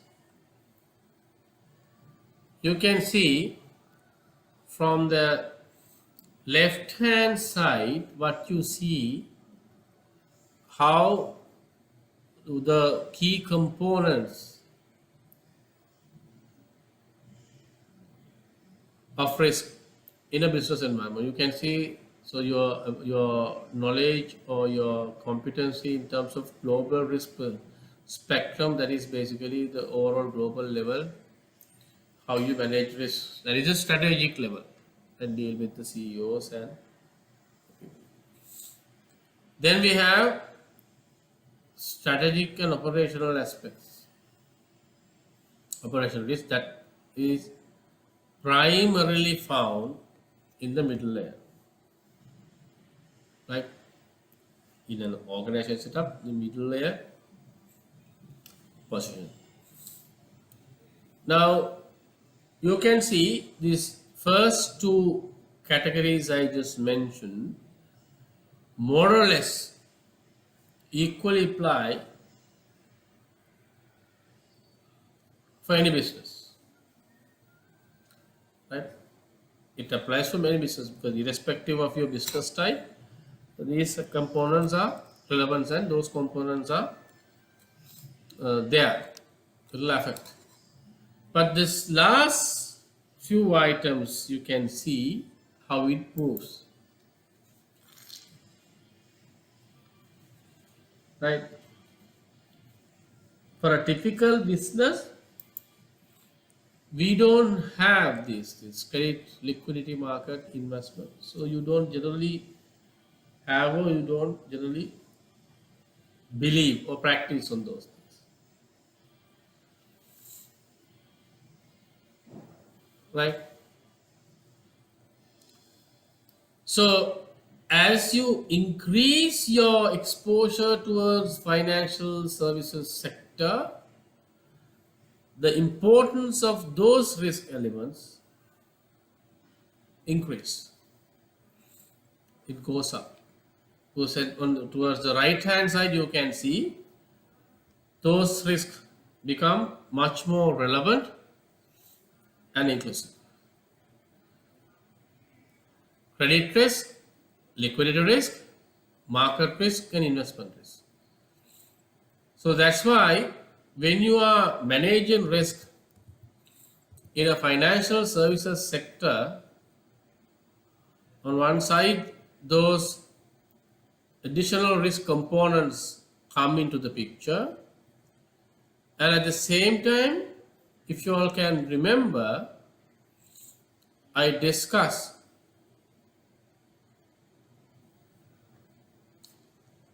in a financial services sector,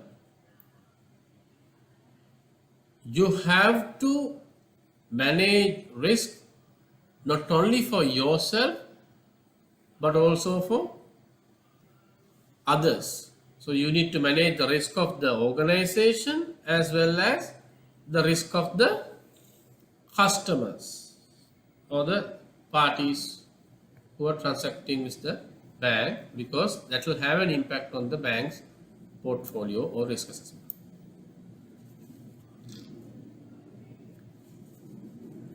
Right. Any questions, clarifications up to this point?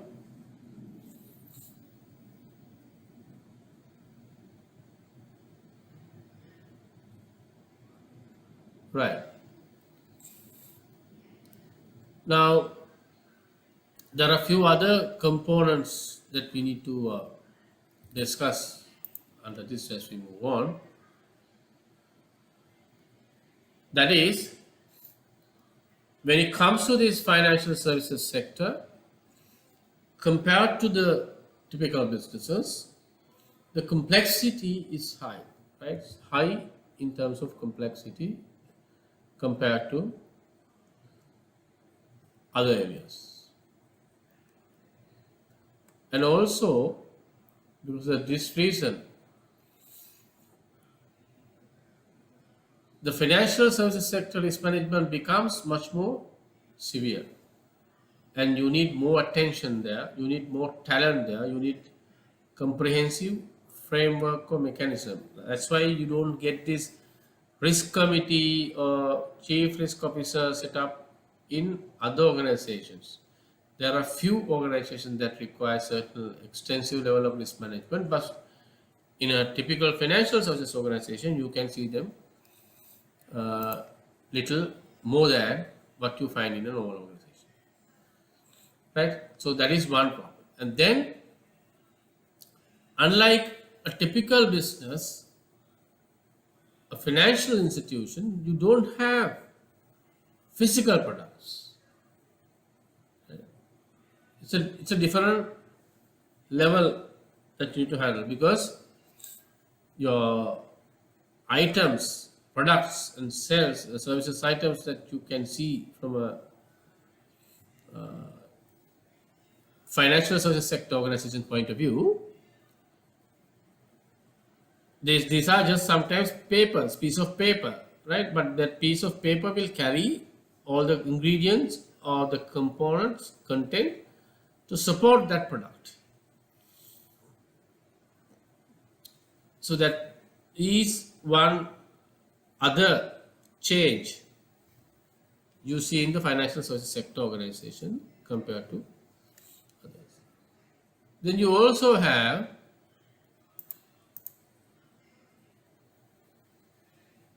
unlike a grocery item or various other products, in the financial services sector, you have loan products going up to very high levels. I don't know about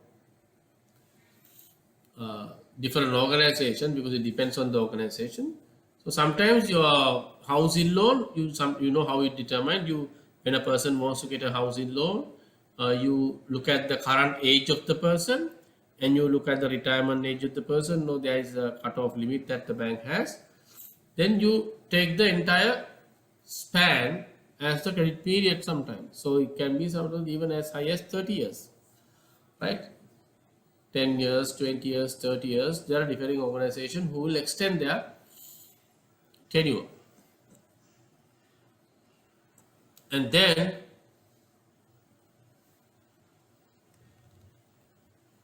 in the financial services sector, it's a given, right? It's already there.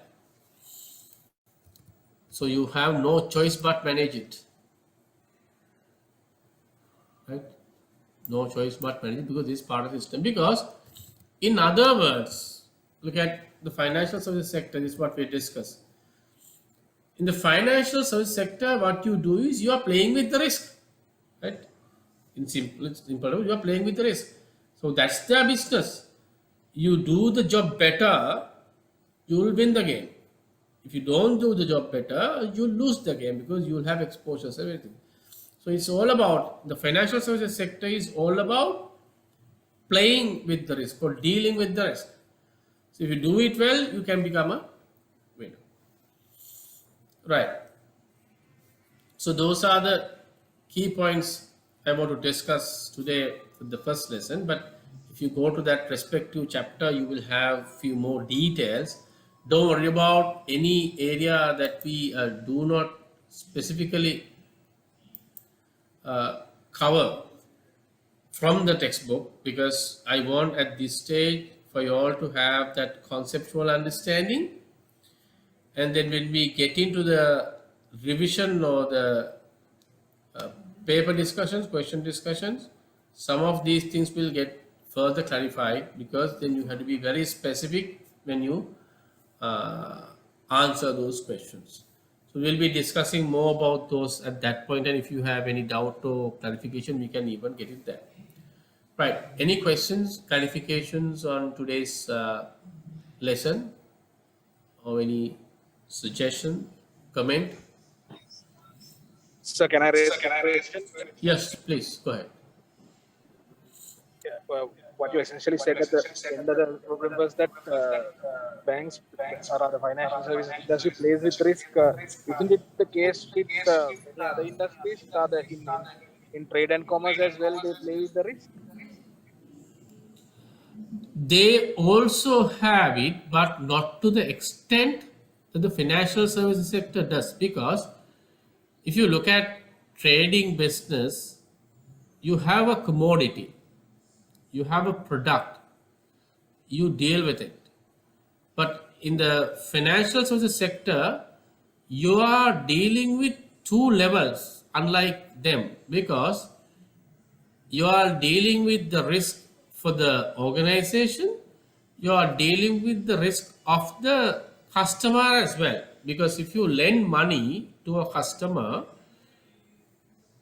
unless the customer performs well, right, where the customer puts that money, all that will have an implication on you. And that is why the financial services sector, a bank, they even go to the level of monitoring the customer. Sometimes at a certain point, they take certain actions. If the customers are not in the right shape in terms of financials, some banks even go and park their bank officers in the board, right, or as observers,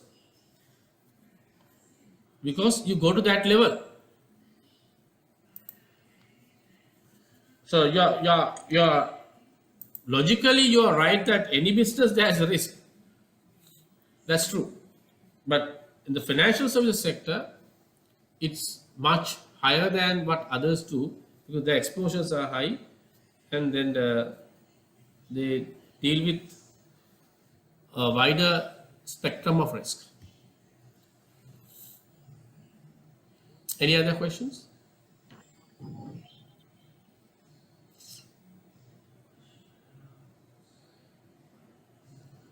Right.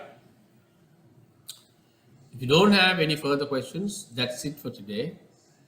So we will catch this next day with the next topic. So we'll get the note and we will discuss on that. Good night and stay safe. Thank you, sir. Good night. Thank you, sir. Thank you, sir. Good night. Thank you, sir.